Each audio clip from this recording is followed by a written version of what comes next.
Hello and welcome to the Live as Lions podcast, where we are in pursuit of living wild and free. On today's episode, I'm discussing how to live wild and free in your calling during the season of motherhood with a very special guest, Ebie Hepworth.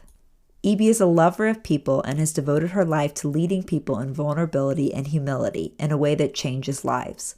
She and her husband, Zach, have spent years serving on the mission field overseas and in her hometown of Boise, Idaho.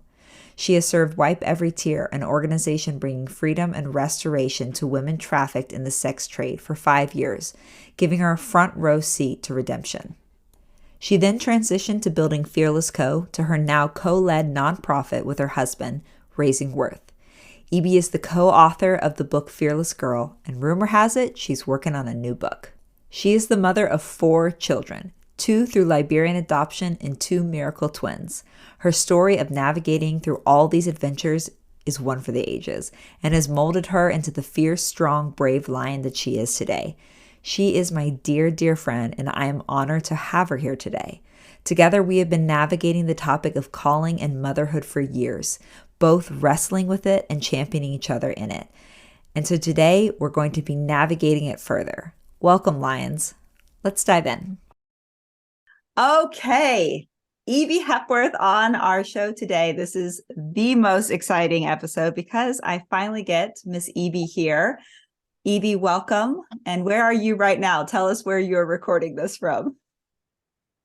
I am in front of a coffee shop as close to the front door as possible in my Suburban.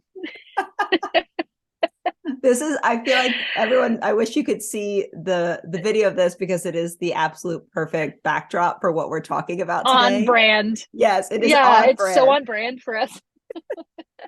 So we are going to be discussing what it looks like to be wild and free in our calling in the season of motherhood. And Ebie is just right now living that up to the fullest. And I love it.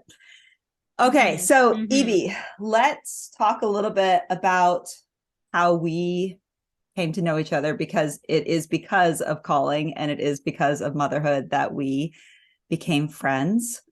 Who stalked who first? That's the real question. Pretty sure it was me. Oh, good question. Probably you, but I feel like I always knew who you were. I feel like you probably came on my Explore feed. I mean, we have the same name and we were separated at birth is Oh my that's where I've come gosh. to. It's true. No, we constantly laugh about how we are just the same person. And Like we are both so crazy. If people knew how crazy we were, they would not be listening to this I know episode. it's the curse of the Elizabeths. So, I so know. all right. I think it was me definitely who found you first through Instagram. And it was during the season where Uli and I were pursuing adoption. And I think at that point we were very much still in the Madagascar adoption. And so I think probably finding you on our feed through that, right? You had just came Honestly, back. maybe even before that, because we have so many mutual people and missions. I feel Yeah, like knew you even, I mean, I knew adoption was always something, but yeah, I'm pretty sure that was kind of the timeline, and which is like now probably 8 years ago, I know. 7 or 8 years ago, which is crazy. I know it. Well, and I think what's interesting about it is that when you're in that season and you're kind of exploring just this new land and this new territory, and maybe people around you in your immediate community aren't experiencing that or have never experienced that, that is the beauty of the internet, and finding who else is, going through adoption and has experienced this that I can reach out to. And I never would have imagined that reaching out to you would have led to such an incredible friendship at Me this point. neither. Same. Same. So I remember when it was just on Instagram, and you can only do like the 1 minute recordings, and you and I would have like 7 of the 1 minute on our little conversation feed. Like we would just go back and forth, and like, yeah, we have the exact same heartbeat. We're both just, we've had this conversation for years, but we're both equally crazy in what we feel like that God is asking us to do. Our precious, precious patient husbands that Oh just we gosh, do not deserve. bless them. Yes. So yeah, that is how we met, and then it's basically been built on the foundation of chaos and faith since, Yes. and just basically building each other back up when the other's having a breakdown. And that's kind of just the thread, is that we just take turns carrying each other's stuff. I think it's really interesting and should be said that, like, I look at Ebie as, okay, it's, 2:00 in the morning and I'm flipping out about something and I'm going to call her, or I pull off on the side of the road and I call her for wisdom. But the true like hook of this whole thing is we've been friends for so long and we've never actually met physically in person. We've A, never met each other physically in person, and B, you and I are so hard on each other. Like, we are so blunt and straight up. Sometimes I'll read your text and I'll be like, she straight up spanked me. Like, that was I a know. spanking. I've lived in But like, Germany for I too long. I'm literally sorry. no, I love it. I'm like, I don't have anyone else in my life that would, like, you'll be like, Edie, you're being absolutely ridiculous. I don't know where this is coming from, but you need to stop. Like, Hmm. just stop. And I'll be like, oh my gosh, she's right. But like, Mm. oh, no one else would say this. So, but all that to say, I think that's the mutual, because we can be so honest with each other. What we've done is we've gained a lot of respect for each other, Yeah. which I know you and I both, we love a lot of people. We adore a lot of people. We're inspired by a lot of people, but I don't know if you and I necessarily respect a ton of people. I feel like So that's kind of true. a common, and Oh, we it's really so true. respect each other. Yeah. And Hmm. just the Hmm. authority and the gifts on each other's life, and just even the trauma and the wholeness that we've both overcome and pursued and continue to just dig deep into. So I think that mutual respect has gotten both of us a lot of um just, yeah, we both respect each other. So it's dig a lot of depth within our friendship. And I think we talk about this often, is that when you're going through a season and that is so raw and real and that few people understand it, you have to cling on to people who get it, because it's like you walk with this limp that no one else understands, and you're only going to respect somebody who's had that limp, who's walked with that limp, who gets it, who can teach you how to walk in this new way and embrace Mm-hmm. it. And I think that, and I want you to share a little bit here of your story. I mean, many people know your story, but maybe not all of our listeners know it. She Yeah. has an incredible testimony of motherhood, and not just becoming a mother, but fighting through hell, literally, Yes. to become a Yeah, mother. And totally. people who know our story know that we have that too. And I think that not only finding somebody who has embraced such hardship to becoming a mother, but has done it in a way that has taken that fight and has allowed it to build their character. That has been, for me, what has, I think, just, it was like a moth to a flame. I was like, there's so many people who have adopted around the world that I could be surrounding myself with, but I want to surround myself with a lion, and you're a lion, and you're going to champion me through this. And you've had such an instrumental part of our story. I mean, even from, I remember calling you on the side of the road in Germany and saying, I remember that. oh my gosh, we're not sure if Madagascar is going to happen, but they're telling us that, China's opening, this has been my dream. And you were like, you are afraid to say yes to your dream because you're afraid it's not going to happen. So Yeah. are you going to walk in the fear? Are you going to walk in just going after it? And thank you, because now we have Bobe. So Yeah. Oh man.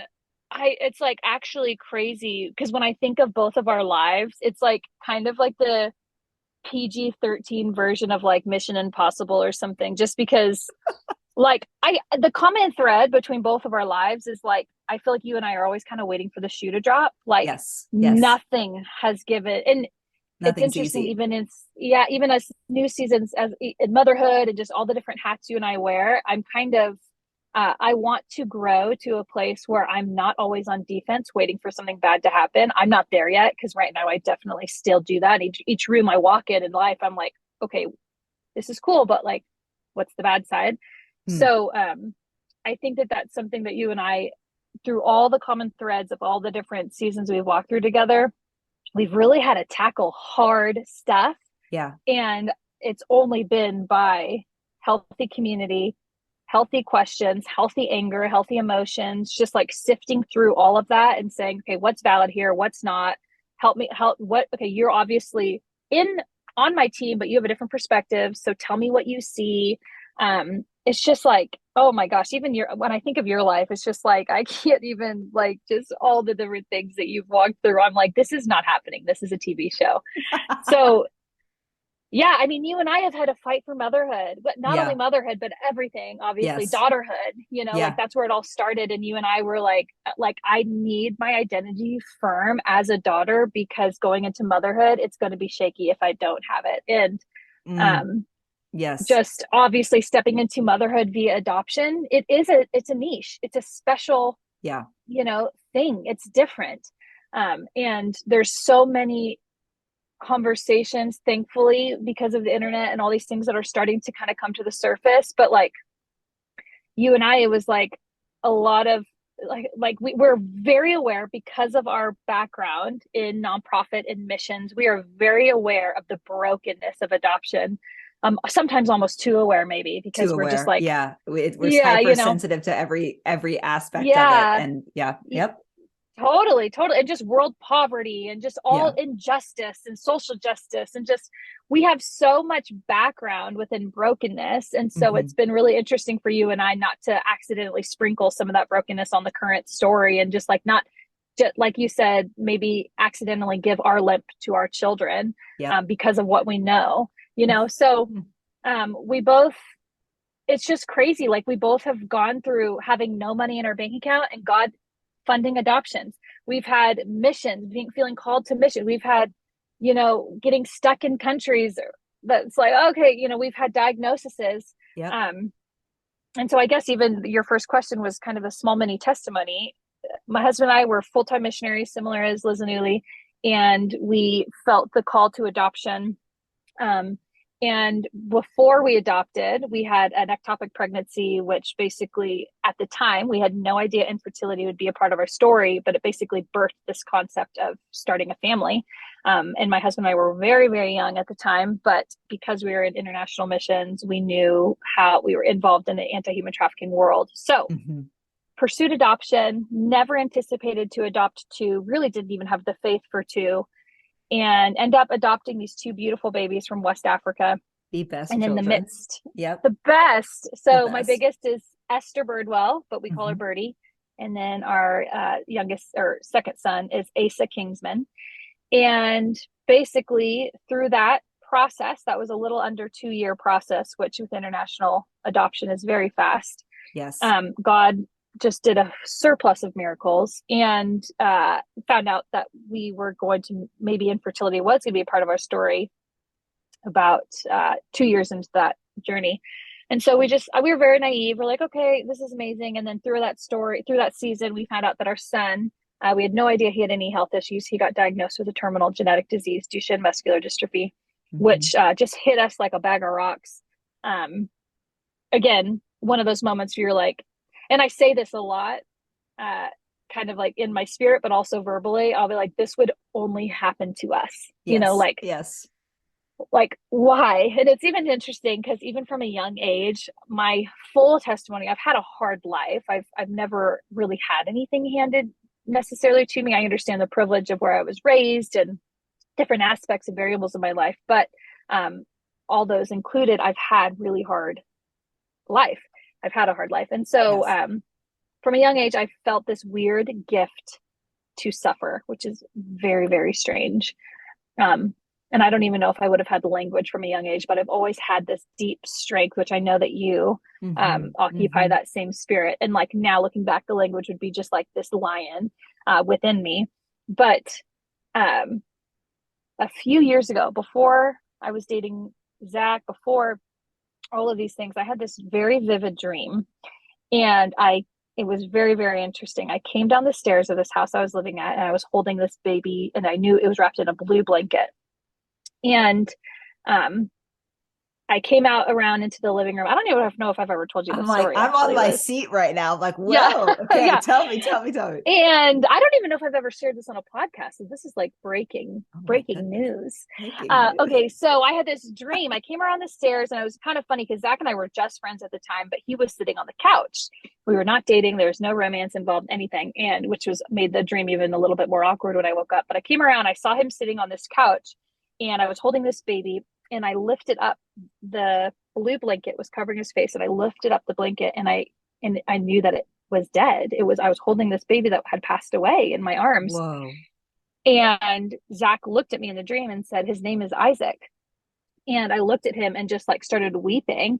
And I remember I woke up and I instantly heard the Holy Spirit say, the call in your life is to carry the Isaacs, which obviously Oh, the actual story of it is oh my Isaac lived, gosh. and this, but I remember You mean biblically just Isaac lived? yes, Yeah, yes, okay. yes, Yeah. yes, biblically. But this concept of just like I remember unpacking it via like excavating that with the Lord the next day and just feeling like there's this call on you to carry really heavy, hard things that other people aren't able to carry. And even this, I mean, I'm not trying to, but I felt this invitation from the Lord that like your life is going to be a story of always having to bring the Isaacs, and it's not easy, Mm, So anyway, even I remember when we got the call from the doctor about Ace's diagnosis, I remember thinking of that dream and just being annoyed at the calling. Like, it's so right, annoying when you right, feel like, come on. I look at all these people in this world and they don't have to fight these kinds of fights. right, Why me? right. Adoption, attachment, healthy family, fighting for my marriage. My marriage has gone through hell and back 20 times. Yeah. Just friendships, like Special just special needs. special needs. Like it Yeah. just is like, can I have a break, Lord? Right, right. And so when that happened, I remember thinking that and just kind of like, why me? And when I come back to it, I even think of like will probably say this to you all the time, Liz. I don't know how you go through this stuff. And I'm like, honestly, me neither. Sometimes I have like this resilient attitude where I feel grace for it, and sometimes I'm a pity party, just furious. Like the range of emotions that have consumed me throughout the last decade of just like you know growing into daughterhood and then evolving into a mother. It's just been like it is all over the place, and it's funny. You and I have had all these conversations. It's so funny how like it's like these little compartmentalized dreams in like my life calling is not to be a mom. That is one aspect of my calling. That's Hmm. one aspect. That's a hat. That's an honor. That's an honor that's denied to many. You and I know that, but it's not everything. So even as I've been on this journey, it's been like, okay, God, the number one priority of my life is to stay connected to you. And then from that, I want to be connected to my family. And then from that, it's like, okay, uh, how do I disperse? I have these dreams of sharing this story and sharing your goodness. And I have these little passion projects. And how do they all work, How do they Lord? come together? Yes. How do they come together? It is like, do they bleed together? Are they separate? Is it one season you do one and then the next season? And it's like, God is not like, oh yeah, you're going to do this first and then you'll graduate to the next calling. And then it's just this slow mountaintop. He doesn't work that way. It's this like dance with the Father where you're kind of like, okay, I see a gap of time, and maybe this gap of time is where I can work a little bit on this. And I'm not going to like totally beat myself up if I don't necessarily finish this one passion. And then, and like, I think the nucleus of it has to be this intimacy with the Spirit. So then that lion inside you really is being kind of the narrator and like controlling, or not controlling, but dispersing this courage to just say yes to these little invitations throughout your day and throughout your life. And then they evolve into years. But it is hard because sometimes, it's like motherhood specifically, it feels like this gift and it's this treasure. But sometimes it's like you'll have this narrative that it's this prison and it's holding you back from these Yeah. other things that you love. Yes, yes, yes, And yes, yes. it's like so funny because the lion comes and just opens the gate and is like, you're the one who's made this role a prison. It's You've made it not. this. You've made it into this Yeah. season. Yeah. It's just so funny because there's always this invitation to have Uh-huh. freedom within this beautiful role of that we both have been gifted. But it's also so funny how we are the one who put these handicaps on us. Yes. Um, And we so we anyway, define how it's supposed to look. Well, okay. So let me I want to touch base on something you said before, which was that in that dream of identifying that you are called to the Isaacs, I think there's a similarity for you and I with in exploring and learning what our callings are in life. It started at a youngish age, and it also kind of started through that pathway of children. I think about the fact that, like, we talk often about our callings are not just motherhood, but children and at-risk children around the world, and the visions and the dreams and the exposure that we've had that God has given us have all played a part into kind of understanding our calling. Like when I was 12 years old, my parents came back from China. They told me about my parents, I didn't grow up in a Christian home. And they went on this trip to China. They came home. We were looking at slides. That's how old I am. We were looking on a slide projector. And we were looking at all these beautiful pictures of the Chinese culture. And I was just like hyper focused on the fact that there was all of these children on the streets, very impoverished. And I was very confused what was happening. And that's when my father told me about the orphan crisis. And not only just in China, but he explained to me the orphan crisis globally. And that was the first time I'd heard that. And when I had to leave the living room. I went to my bedroom.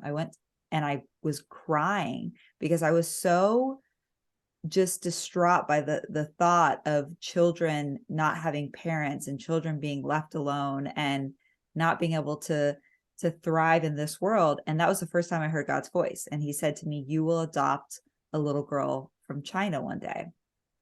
Bam, that led to everything, right? I mean, no matter what dreams I pursued, it all it was like that was the path. Like somehow I was going to get to that because that was the first word I had. And then I somehow knew that whatever I was going to do on that path would lead to that and then forward. Little did I know that didn't just mean you would be a mother, right? That led to going into missions, 15 years, 40 countries, working with at-risk children around the world, working with the orphan crisis, helping start orphanages and protect orphans, that leading into the world of human trafficking and being an advocate for that. And then eventually Ebie yelling at me on the side of the road, being like, "This is your calling to adopt from China. What are you doing?" And then finally, bam, Bobe. And I think what's interesting about all that is actually here I was pursuing this path, finally getting to her. I mean, I don't know, it took 7 years when we actually decided to become parents to get from the journey of like, yes, it's time to start growing our family to getting Bobe was 7 years. Getting Bobe. And in my mind, I was like, that's the goal. And then in becoming parents, our world just exploded. I mean, it was within a few months of, for those of you who haven't listened to one of our first podcasts of German courts coming and saying, this is not going to happen. You're not allowed to stay in this country, us having to move internationally. And within a few months, lost our house, lost our ministry, lost our work, travel stopped. It was the pandemic. And suddenly Uli and I and Bobe are in America, a country I had not lived in for 15 years. They'd never lived in the, basement of my sister's apartment, or her house, her apartment basement in her wonderful house. And I literally was in this state of, it's all over. My calling is over. My life is over. Everything is done. And I guess God blew up my life so that I would do nothing but just take care of this child. That's really what I thought. And that was it. It was like that was, I don't know. And so I actually went through this season of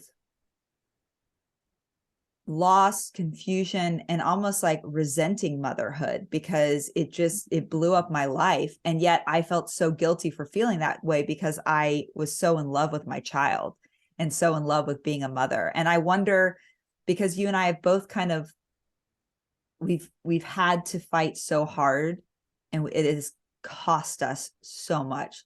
Like, people hear these stories and they're like, wow, brave warriors, they fought for their kids. Yeah. The toll and the tax that it has had on us, Right.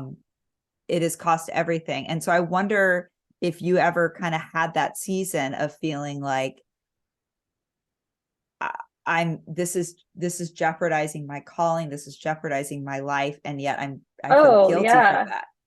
Yeah. I mean, I think that's kind of always the dance with motherhood, is that there's kind of this peripheral guilt that's always in the vision, because you're kind of like, I literally dreamt for this. And yet once it's here, there's this unsatisfying within me because I have so many passions, right? Right. And I think that's kind of what it comes to. Like, I remember getting this picture in prayer once when a couple years ago. I mean, because I had the same thing, right? I helped start an organization. It was my whole life. I thought, oh, this is what I'm going to give my whole life to. And I remember when Birdie and Asa were adopted, I remember feeling like the Lord said, now it's time to place your other child for adoption. And I had to wipe every tear, like basically have other people adopt it and run it. And I was kind of like, whoa, whoa, whoa, whoa, whoa, whoa. That's your I'm organization adopting you. that you were part of, Yeah, Life Every at the Tear, right? time. Yeah. Yes. Yeah. And so it was kind of like, whoa, whoa, whoa, whoa, whoa. This is like, and it's just funny because a lot of these things that he asks us to lay down, we see them as callings, but the Lord sees them as idols. And it's like, Yep. wow, you have been literally carrying this thing with such pride. And there's no room for that in my presence. There's no room for that with what I'm asking you in this purifying process. And so when you actually call it what it is, it's Yep. like, oh, sorry, Lord, I was actually like worshiping this gift or this calling that, calling. And it's like, when you actually dig into it with the Lord, he's like, your calling is not ministry, Liz. Your calling is not Mm-hmm. even motherhood, honestly. Yeah. Like, your Yeah. calling is not, like, your calling is to walk as a child, my child. Your calling is to be intimate with me and me alone. Mm-hmm. Your calling is to live with soft hearts so then you can face conflict healthy. Your calling, it's like, and so I think sometimes we'll put these hats on, and the Lord is, it's almost like, when you're doing the national anthem or you're doing something and like you take it off to honor, it's almost like the Lord's like asking you to like take these hats off and just like step into him and realize these things, these Mm. responsibilities, these expectations, these burdens, which, we'll slap the holy vocabulary on some things and be like, oh, it's a burden from the Lord. It's like, actually, it's still an idol. And you're just choosing not to be intimate with me. And you're actively choosing not to give this to me. And so, like, what are you doing, girl? Like, so Mm. I think sometimes like the ultimate calling of our life is to stay in connection with him. And from that Mm. connection flows into healthy connection with our families and our children and the world. And then from that, you're able to love people well, and you're able to invite people in, and you're able to actually like be the bride. And so it's just, I forget that. Well, I'm no, like, I think it's good, because I think so. Okay. We always say that calling is or to live wild and free, and calling, and what is wild and free is to be who you're called to be, and to do out of that what you're called to do with it. And so, but it's first the be before the do, right? It's understanding, right, who did God create me to be? What are my strengths, and what are my weaknesses, and what am I passionate about? What is quirky and weird and strange about me, and all these things. And then taking totally. that and going, how do I take my giftings, my talents, my passions, the things that are making me so passionate, and even the things that are making me so angry in this world, how do I take all that and pursue something beautiful and good and divine that builds this world and serves other people? And I think that and for me, in that season where I recognized that, okay, that's feeling jeopardized. Why? And it was this feeling Yeah. that I was losing track of my the be, the identity. Mm-hmm. And I felt that the Lord was kind of inviting me into this invitation of grief. And you and I talk about this all the time, that grief Yeah. is such a beautiful thing to go through. It is hard, because it's like what you said, it's Yeah. you're identifying the idols in our lives, and the things that we're holding on to that we're not supposed to, because God is saying, okay, you're going to cling on to this next thing, but you got to let go of the other thing and before you can take this next journey on. And I think, and what you just said was super important, is that in the context of calling, it is your whole life, right? So it's from birth to death, is you discovering who you are and what you're called to do. And that season of motherhood, 100%. that season of motherhood is a season, and childhood specifically, which has a big part into why I think we wrestle with this, is a very short period of time. And we understand the gravity and the weight of, you get one shot at this. Yeah. And for you and I, who, like, coming back to what we said at the very beginning of this, we are so aware of the destruction of childhood on children around the world and the weight that plays. And half of what, we have spent our life's work doing to improve is children who have had such screwed up childhood. So that now we're in this, right? We're in this with our children. Hyper aware. Hyper aware of the weight of, I got one shot. So how do I do this season of motherhood in the scope of my calling? And for me, that was, because it's like a micro season within a macro lifetime. But the calling doesn't change. And that was in that season of grief. It was really like when I think it was like rock bottom. I was sitting in my sister's basement. Bobe was just like super confused. Where are we? What's happening? What language are we speaking now? I lost it. And I was like, okay, I have this opportunity right now where I can either decide that motherhood and this child is going to jeopardize my calling, or it's going to champion it. And I thought, God is more committed to my calling than I am. And he's also asked me to be this child's mother. So they have to champion each other. And that was actually where I realized, okay, I've got, what am I actually grieving? I'm grieving that lifestyle that I had where in, a blink of an eye, I can get on a flight and go to Thailand. I'm grieving, the wanderlust spirit, and I'm grieving, basically the being able to live like however I wanted. And now I'm on this strict schedule, and I've got this child with special needs who's been through a lot, who needs routine. And I am a person who is very allergic to routine. And so, but able to, I think in grieving, identifying what it was that I was actually losing, I also gained awareness of, but the calling doesn't change, the path does. So retweet. Yeah, no, the calling doesn't change, but the path does. So I'm on this path now. My calling doesn't change. What can I do? And for us, that was actually where Live as Lions was birthed. I couldn't be on every flight and going on tour with the band and being in the countries, but I could still empower people. I can still make global change. I can still do these things from at home, and I can bring Bobe into it. So how do I do that? And I was curious if, like, you went through a very, very similar season where you guys got home, everything shifted, everything changed with like ACE's special needs, which you didn't know about. How did you wrestle with that, grieve, and then go into today? Well, I'm convinced that there's like, I think we're always grieving. I know I am, but I feel like every single season you're grieving something new, and there's kind of a new language, and you get new, I even love your metaphor of a new path, because all of a sudden you'll be like, oh, I've arrived. This is like, wait, things are good. Things are peaceful. There's a sense of stability that I haven't had in a long time. And so you kind of, and then all of a sudden there's a new grief, like you said, with motherhood. I feel like every corner, every age as they grow, even, you're kind of like, whoa, I wasn't expecting to feel blindsided by the emotions that come with like grieving, when you were a little younger, or, So I think, for context, the question is like, how did I grieve? Is that what you're asking? Like, what did that season, because you talked about your life, drastically changed, right? You were saying you were also a jet setter. You were on the mission field. Yes. Didn't you tell me that like 2 weeks before you went to Liberia. Were you in the In the Philippines? Philippines, in Yeah. Thailand. And we Yes. 2 weeks Leading before were trips. also in Thailand. And I think we were laughing Yeah. at that. Like we had no idea how much everything was about to change. Oh, it's just like, and it's like people kind of warn you, like maybe a few years ahead of you, like, hey, like, I don't know, maybe being in Thailand a couple weeks before you move to Liberia isn't the wisest way to spend your It's fine. time. It's But fine. it's It's like, fine. It's fine. yeah.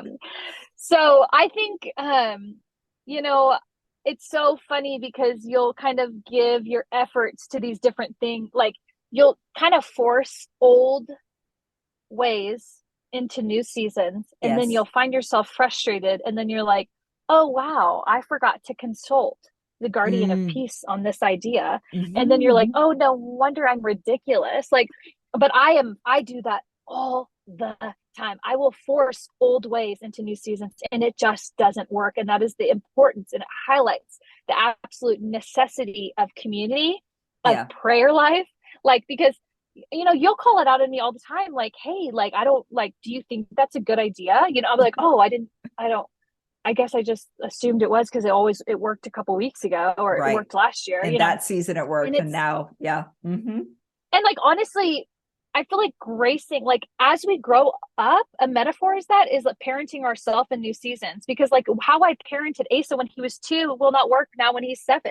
Yep. So like myself, it's like, okay, so how am I going to parent myself even in like these new kind of corners and paths that I'm finding myself in? And it's like the key is to surround yourself at a table of people that get it, Mm. a table of people that will sharpen you, a table of people that will correct you. And you can't be corrected if you do not have humility. The second that my heart gets hard and like you'll say something that's intense, or like I'll be like, oh, that like hurt. And I think even when we kind of check our emotions of when someone Mm. corrects us, it's like, oh, okay, there's something in me. What's going on? And just kind of evaluate it. Okay, let me excavate my spirit really quick. Why did that offend me?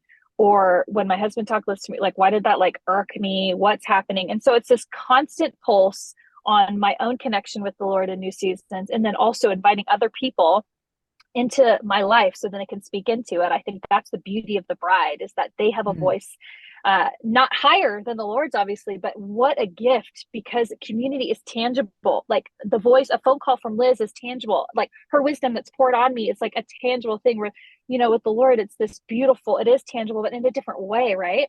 And so that is very important. And then the other thing is just maintaining, like, I feel like for me, you never arrive at this place of identity. I feel like every day Yes. it is this new battle of like, whoo, It's the okay, discovery. Yeah. That's the whole point. oh, It's the the treasure hunt. discovery, the treasure hunt, and just like also even like let's just play the natural into it, hormonal. Where are you at your cycle? All of these different, just these variables of life and Earth, and where's the moon, and oh my gosh, and what's my stress level at? Like what am I? What like there's so many variables, and so you can't every single morning step into your calling or step into what God has for you without like really assessing, okay, is my identity firm? And that's why you see Yeah. so many people, like my biggest flaw, if you will. I mean, I have a lot of them, but I think my biggest one is I will see people's potential over, which is a gift too, right? Sanctified, it's a Mm. gift. And I will call people to their potential when they're not even operating at this level of power that they could. And I'll get frustrated with people. And the Lord's like, okay, I'm giving you a little glimpse of what I see in them, but that's not fair that you are holding them to a standard that they are not ready to step That they're into. not ready to go And into. so, Yeah. yeah. And so I will like get super frustrated with people. And then later when I'm really like assessing it, I'm like, gosh, that wasn't fair. Like I'm calling that, and that's a gift, right? I can call people to a new level, but like, it's also like, okay, you need to love people where they're at. Yes, you can like walk with people. And so But I think that I don't also even plays know, into how we are on ourselves when it comes to like critical. yeah, because and I think that's where this whole topic is super important for us, because I think that we have seen so much and we are passionate about so many things, and we know what we can endure. I love And so we talking. kind of place our strength on other Yes. people. Yeah. Yeah. I love talking Yeah. with nurses and ER doctors, because the thing that I always love hearing from them is, you don't realize how much a body can take until you've been in the ER, right? And you've seen what a body can go through and recover from.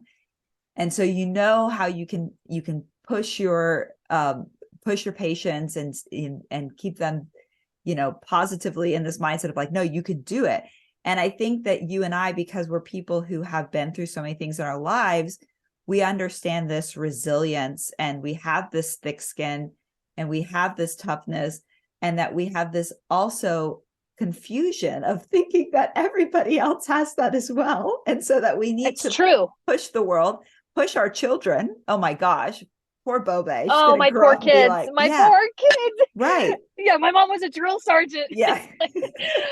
I've got to chill. But you're right. And that's what sometimes will get us frustrated with when people are not operating in their calling, is because you're like, no, I have been there. I know how painful it is. Yeah. And I still chose to believe in his goodness. So stop being ridiculous. And we lose that softness that only the abiding in the spirit releases, Yeah. And so it's like, there is this natural softening that is absolutely required as a mother, that you have got to equip yourself with, or you will terrorize your family and your community. Yeah. And so it's like, how do you get that tenderness? By abiding. How do you abide? By spending time. Like, you cannot get the tenderness aside from the word. It is absolutely impossible. And he does it on purpose. And you cannot have his nature without knowing his word. Like, and so it's like, what does it look like to actually like let that marinate? What does it look like to like actually prioritize those things? And like, when I'm getting run down, and when I'm getting hard, and when I'm getting intense, okay, I need to go. Zach calls it my tenderness charging pad, because he's like, you got to go charge. You're getting a little intense. Go charge up. And it's like, that means he just sends me into the woods. He's like, okay. Or actually, we just talked about this yesterday. This is totally off topic, but I think it's interesting, is that we gave our daughter permission to, when either of us as parents are maybe getting too intense, or, maybe on that brink of like losing it, she actually can say, hey, you're on an 11. And because like 10, dude, are you and I not always on an 11? We're always right. We just suppress it really well. And like, because like 10 is like, okay, you're still in the realm. It's like in music, one louder, 10. Okay. So like cranking up the amp. So she's allowed to say, Mom and Dad, you're on an 11. It has given her so much freedom to be able to say that, because it allows her to also keep us accountable to regulating. But I think, okay, so to bring that back, that was off topic, but I think to bring it back, what I think is interesting is that, because like when I was in that season of like, I guess it's all over, right? Like my life is blown up. I have nothing anymore but this, it's all over. I really was in this frame of mind of, all that I have, all that I am is motherhood. And I really wrestled with, hey, I actually very deeply respect mothers who are stay-at-home mothers, and that's their world. Me too, dude. Me too. And I don't say that like I truly, and in fact, I envy it, to be honest. Yes. It is a burden to have so many passions. I'm like, wow. Yeah. The way that they have tunnel vision. Yes. On what matters. I respect it so much. Yes. And so I was like, okay, I guess that's what I need to do. And yet I was still so passionate about these things. And I felt that I had this like responsibility to this world that I've seen and this work that I've done. And yet this is what it was in front of me. And I remember very strongly having to learn the difference between, it looks different now, it's not over. Right. So 100%. And then also going, and for some mothers, different right now is a complete and utter pause, and you are tunnel vision, and that is what you're doing. And that is what God is asking you to do in that season. And then for others, even going off of, go ahead.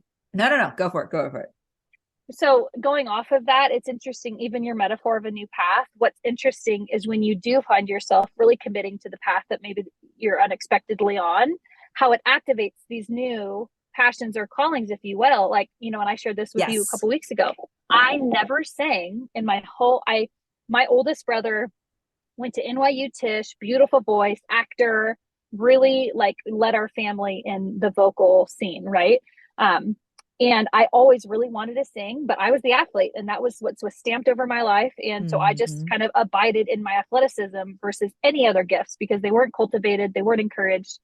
And so when Zach and I were adopting, I started singing in their empty crib. I literally, and it was so vulnerable for me because I have always struggled with performance. I've always struggled, my whole life has been like, you play well and you get rewarded for it.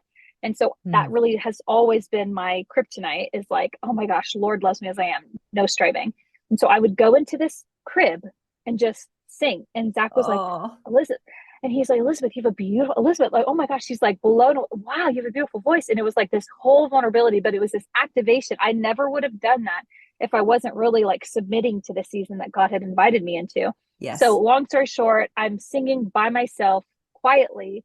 And then as time, it was kind of this invitation of the Lord, like, hey, I have activated this gift of worship. Even as a mother, I've Mm, activated the songs in your heart, the prayers that you've sung, I've activated them. And it is selfish when you abide in your insecurity and wanting, and I used to say, oh, it's just for me and the Lord. It's just for me and the Lord. And it was like, I was using that as this band-aid versus, okay, is this an expression of God's heart that he wants to express through me over a group of people, And I had so many insecurities. It was like, it was just like, I know my lane, stay in, like, I had all these things that I was just saying trying that. to Yeah. Yep. handicap myself. And the Lord literally told me, I want you to try out for the worship team at your church. And this is even just the overcoming the fear of man, of what people think. And I Mm. literally had to take two. So this is years later, 4 years, we come home 4 years later. And that whole time I had just been singing over the kids. And it was just this unlocking of something in me that I was like, wow, I can feel God's heart in this. And so try out for the worship team. I had to take two Benadryls because I had hives over all of my neck because I was so insecure. And, that was now 7 years ago. And I Right. have, I remember you sending me. Yes. oh, Liz, I was so nervous. I was just like, this is I just remember. Yeah. like, there's no too many fears to even put into a podcast of that specific experience. But when you find that example is like, you'll find these unlocked gifts on your Right. life when you find yourself really submitting and like really giving the offering of your time and your heart to the season and the path Yes. that God's placed before you. And it's just amazing how even when you set one thing down, the Lord's like, what do you think? I'm just going to leave that empty handed. I'm going to hand you Yes. something new. That Instagram where it's like Jesus has a huge teddy bear behind his back. And then the little girl's like, but I love this. And she's Ah, handing it to Jesus, but the little girl doesn't know that he is the bigger teddy bear. But it's just this thing where for mm, some reason we put our human cerebral experience on the gospel, that if we stop giving one thing, then that is just run dry. And now we're just poor and poverty in spirit. And we just, now our whole life is just for the kids, and we're going to make chicken pot pies 2 nights a week. And we just fall into this assumption and stigma. yeah. But what we don't realize on this path is there's this foliage of freedom and passion and excitement, and just like, it's amazing. And when we have eyes to see it, and it's like, okay, God, let me never be blind to this new path and the new things you have. Like, let my whole life be willing to be interrupted so that I'm in accord to your spirit and what you're calling me to. I don't want to be so distracted by how I think my plans will go that I'm forgetting that you're the one that has the pen and is authoring the whole thing. Hmm. So It's it's it, just like, I mean, that calling is just the red thread through your whole life, right? And yes, it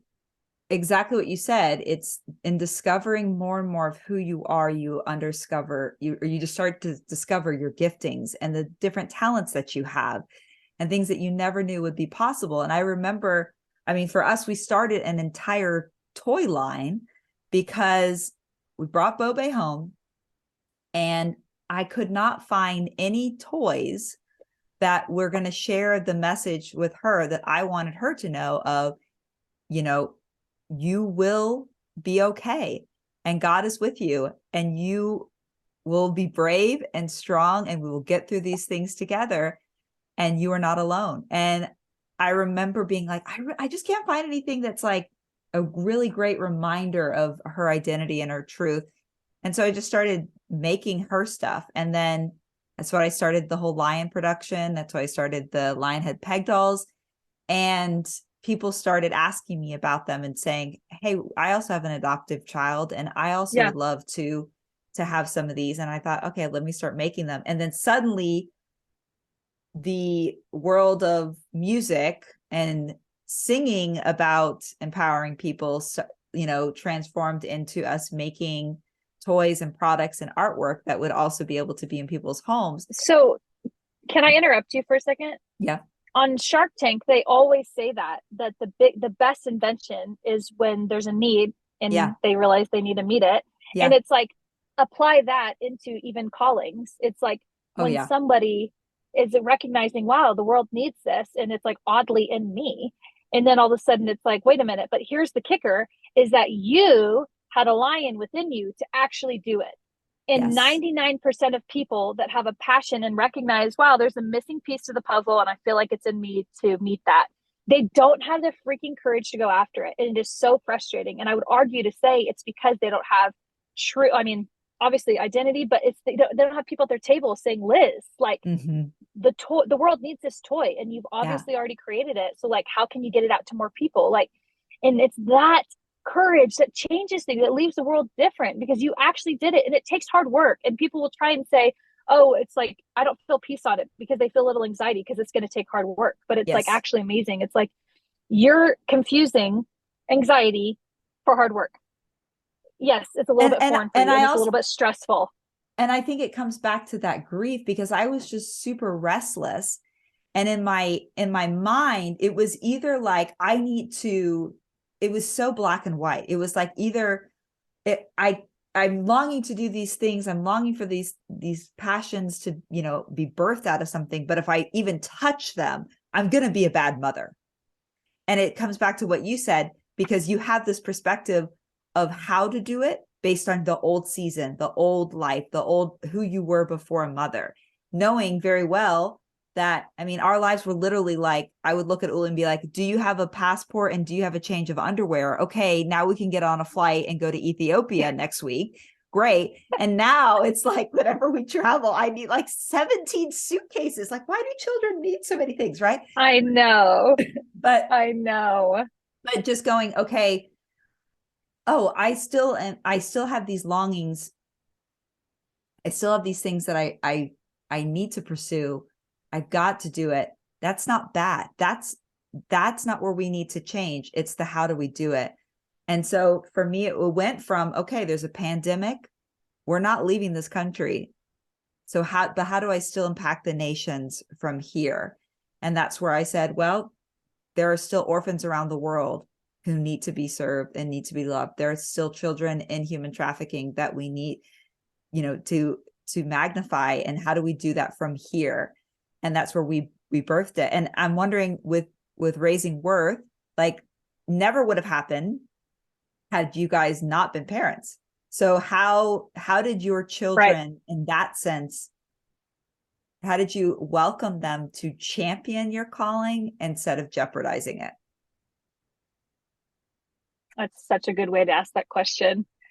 Well, I think it's one of those things where even on our podcast on Raising Worth, and even on, I think, our website, the way of defining it is so funny, because it's like, listen, this is a nonprofit that has like 16 different hopes and desires. And this is just where the landing pad for all of it. It might be some parenting content. It might be ethical adoption content. We might talk about mining Bitcoin. You never know what we're going to talk about on this page. But the hope of it is that there would be something, some gravity that would bring you down to like really understand like where you're at and get a pulse on where you want to go and how you're going to get there and the kind of family you want to form and the kind of connections that are important. So I love what you're saying, even about like calling, and they're not jeopardizing it. Within this, it was like, okay, pivot from wipe every tear, pivot from, anti-human trafficking in itself. Okay, God, we have these passions. Our hands are open. Now it feels like our time is much less than it was prior. Like we would just get on a plane and be gone for XYZ.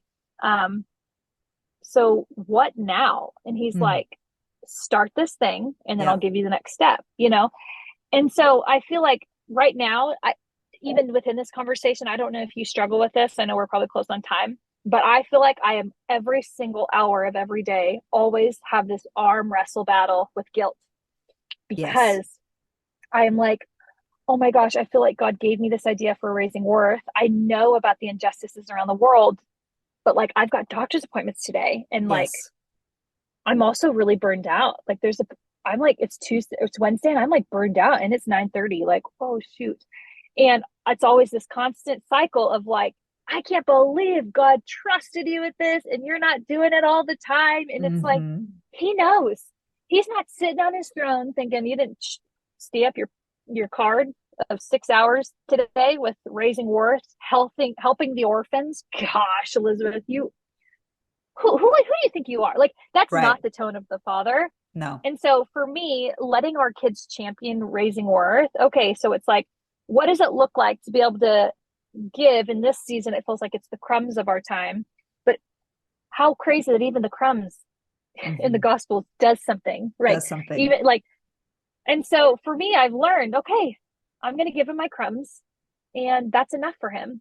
And Yes. in the next season of life, I'm going to pivot and say, okay, am I honoring what the time that you've allotted into this? Am I honoring you with the way that I'm giving towards it by generosity? Am I honoring it with my voice and the message? Am I honoring you with the content we're getting out? And am I speaking from an open wound or is it a scar that's healed that you've actually put your peace and healing balm on? Like, and Mm. so it's this constant assessment. And then always, we do the same thing with our kids.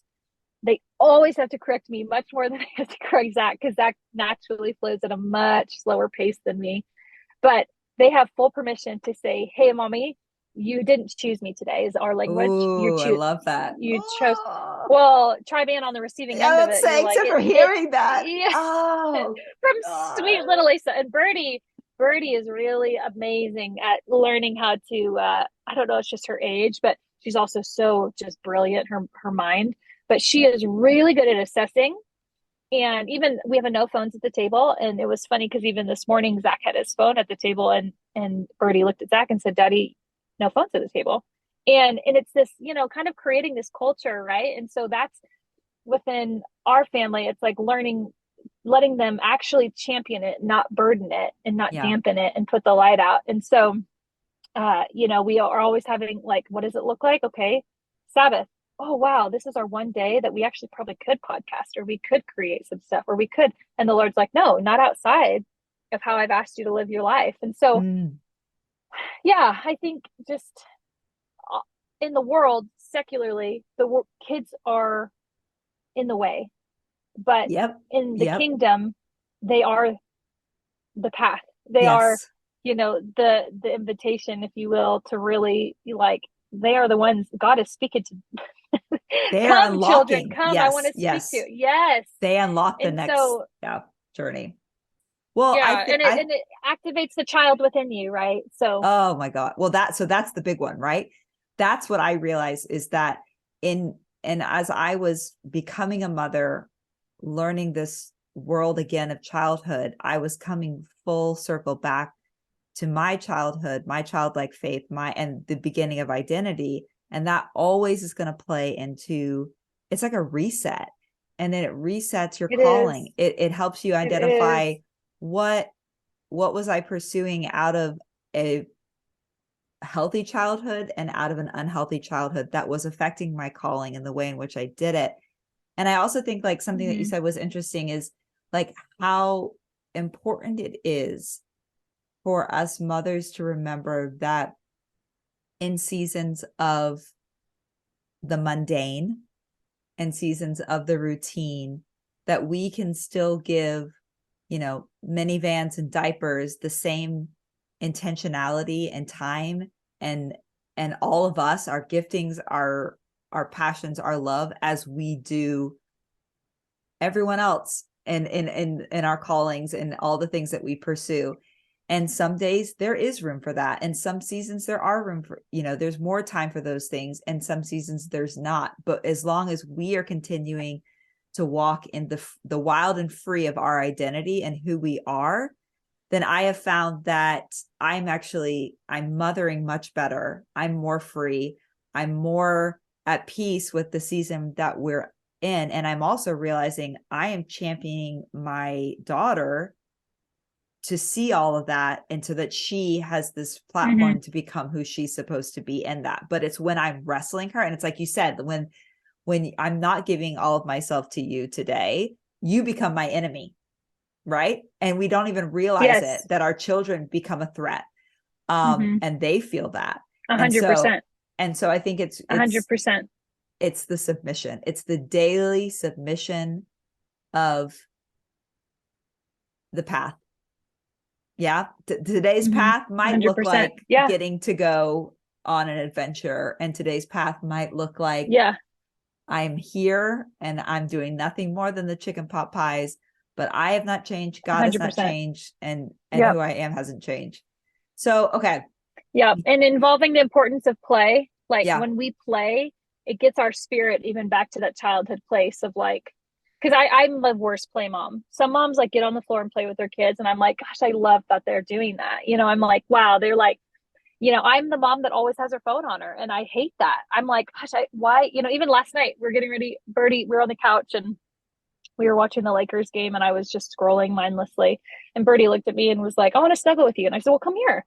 And she said, no, I want to snuggle with you, not your phone. And I was like, Oh, I love this oh child. gosh, you know, I know she's amazing. And so it's like even that, it was like this invitation to actually be present, and this invitation of like, you know, she's always, mommy, play with me. And I'm like, oh my gosh, because we outgrow this place of playfulness, and there's such a correlation with motherhood and parenthood, and just kind of maintaining that playfulness with the Lord, where it's like, oh, this makes the mundane fun when we play, and we're just letting our imagination kindle our hope and kindle this flame of just, you know, like it just changes things. And then you look at your kids and you're like, wow, like their childhood's actually amazing. Like, so would you yeah, say I think in tackling the mundane, because I think that's a really big question of like, how do we actually tackle you wild and have to free in the incorporate main? playfulness. Yeah, Yes. is play, and also just kind of submitting to whatever's in front of you. Yes. And it's like sometimes play is like, okay, kids, go play. Sometimes it's also relearning things. Like it's uncomfortable. Like a couple weeks ago, I got Birdie and they said these canvases, and I'm like, here's paint. I don't know what we're going to paint, but let's play. Let's see what comes out of this. And it's just like this willing to be vulnerable and disarm yourself of responsibility and calling and like expectation. And you're just kind of like, okay, right now in this moment, I'm going to play. This is the path of playfulness, which is kind of really the, you know, hashtag of motherhood in a way, is like being willing to play, you know, and then, okay, Lord, I let go of everything else and I'm submitting to playing today.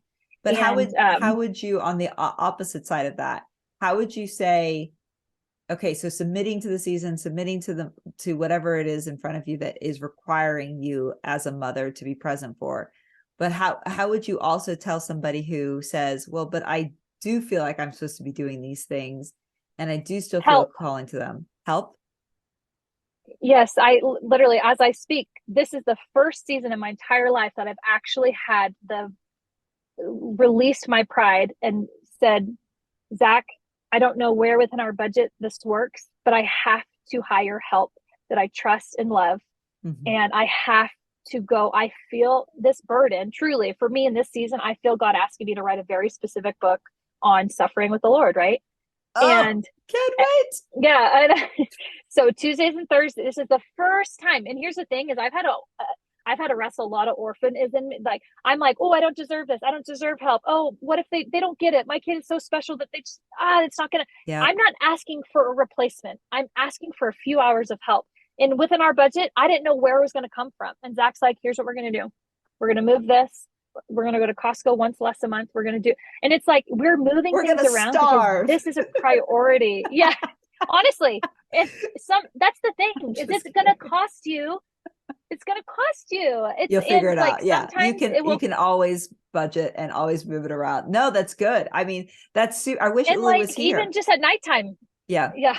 No, because he always calls Like, himself the Cuban mom. And for those of you who don't know what that reference means, it's that like, I mean, really, it's just a German mother. Like nobody is allowed to watch your child but your family. And yeah, no, it's the leaning on the help in order to be able to pursue the bigger things, and that you and have to voicing do. it. Just honestly, Yeah. having the courage to be like, honestly, this is what I need.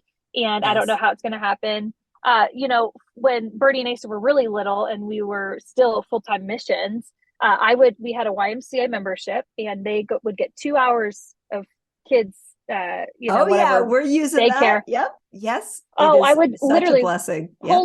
I would go into the locker room because that's the only place the Wi-Fi, and I would just write my thoughts. And I'm like, I just need a minute. And Mm. like, that's the thing is like, I am so terrible at resting, because when I rest, that's when it's quiet enough for me to think. And I'm such a cerebral, just like, oh, maybe now is the time to work on this or work on this. And it's like, no, just rest.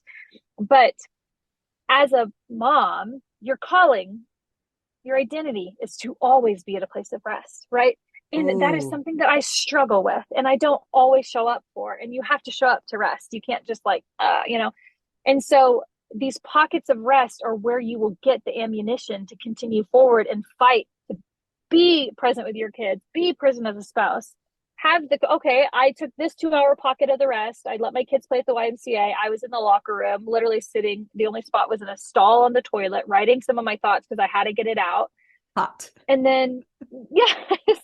And then later that night, being like, okay, Zach, I'm going to take the next 2 hours while the kids are down, and I'm just going to use this time to work on this little thing. And it's like, sometimes that's what seasons look like, is allocating, and just kind of Fighting burning the for midnight it. oil. Yep. Yeah. And then sometimes it's like, God asked me to literally set this down and just stop. He is doing a hard reset in my life. In the next 6 weeks of my life, I'm doing nothing but lamenting and just offering my time to my family. Like, and that's where you have to understand, you have to know what path you're on. And every day it might be a new path, or Yep. each couple months, or, so I feel like we've had like 19 different conversations, which I is so love it. on brand for I you hope and our I. listeners are still tuning in. And if they are tracking with us, then there are a lot of good Oh, treasures to be found in this. Okay, so let's for round this up. sure. Let me ask you this. What advice would you give a seasoned and a new mother to how to live wild and free in her calling while in the season of motherhood? Number one piece of advice, I would say, I think your entire life is always an offering. You're always, in every single new season, having to sacrifice something, Hmm. but never, ever, ever sacrifice your quiet, intimate, secret place with the Lord. There is no substitute for it. There is no counterfeit for it. Uh, you know, uh, uh, like truly getting to a place where you don't need your hot coffee in the morning, and you don't need this variable of background music, or you don't need this devotional, even, like Mm-hmm. having this type of intimacy where you can just say, Holy Spirit, come. Like for me, my most holy moments of my life are at my kitchen sink. And it's because I'm just sitting there washing dishes, and my mind is, I'm just talking to the Lord about things. And so learning how to be able to dance with the Lord where you don't need these. And sometimes I'm not saying I don't have my coffee and my music, but do everything, fight with your entire being for a secret place with the Lord. Mm. So then the rest of your life can flow from that place. And that constant battle of your identity is being spoken to by Him, Yeah. not a Yeah. podcast, not Mm-hmm. a preacher, but Him. And Yes. it's like, Psalms 1, like, I meditate on the day and night of what you say about me. Mm. I'll be like a river, a tree planted by the rivers of water. And every new season, I will bear fruit. And it's like, when we're abiding and planting and rooting ourselves by the river, every season we find ourselves within motherhood, and every other hat we wear, we will bear fruit because we're meditating on what He says day and night. It's I just think like, that's beautiful. I think it's always exactly the fear is either we lose our identity or our identity becomes our children. And the totally. whole purpose of motherhood is that we continue to look to the Father for our identity, our value, our worth, so that we can raise these children to do the same. And if we lose, Mm-hmm. if we confuse our identity in theirs, it will just repeat itself, right? And so I think I know. that is The real battle is to every day come back and center yourself. Who am I? Who has God called me to be? What is my value? Oh, What is my worth? And out of that flowing, that's where the yeah. wild and free comes, right? Oh, and you know what? This came to mind. I was listening to a podcast a couple weeks ago, and it talks about the mother of Jesus, Mary. They think she's 12 years old, right? And it's crazy because the very Okay. first prayer that Jesus hears when she is pregnant with Jesus, I don't know, just like, I don't even know if he had ears at that point, is according to your will, let it be done to me. Mm-hmm. And that prayer is the first prayer Jesus hears, so much that it baptizes Elizabeth and John through the womb in the same room. And then later, the last prayer Jesus prays on earth, it mimics and echoes the first prayer he ever heard from his mother. And I just think about this flowing of what we as mothers pray flows into the prayers our children pray. And it's just like, to me, it's like, oh my gosh, like I could honestly cry at the thought of like the legacy and the way that we operate and the freedom that we live and hand to our children, how we live. Like that is absolutely wild. And whether you had it, I didn't have that modeled for me from, specific motherhood. Like it's a big wound and a big gap that I've always had in my life. And so to think, okay, my life, I get to rewrite the story, and my intimacy with the Father directly pours and bleeds into my children's intimacy. Right. Not in a, wow, this is a burden and now I have pressure, but in a, what a gift. I get to pass my intimacy with the Lord through them, and that my kids get to see me mess up, and they get to see me be victorious, and they get to see me abide, and they get to see me walk in it. And it's just like, that's wild and free. Yes. Like really, really like it's from this sense of freedom that you're able to like operate in it and then pass it down. And then that people look at, these world changers, saints on the world, and they're like, they are so wild and they are so free. What? Like, and it's just like, oh my gosh, it's crazy. That's why they're in books, because they took it seriously. And it's the submission to, the season, the path. Yeah, exactly. Yeah. Okay. Evie, thank you so much. You are. Okay. So we're going to have like a million more conversations, right? Follow up, right. Okay. We're going to have to take apart every single one of these topics we just went through. Sorry, guys. You're going to have to keep following. That's a good thing. You are hands down one of the biggest lions in my life. And your story has inspired the masses around the world. And so if you're not following Ebie yet, please follow her, read her books, go to her organization. Yes, this is somebody that you want to know her story because it champions you and challenges you, much like I hope this podcast did today. All right, Evie, thank you so much for being with us. Live wild and free.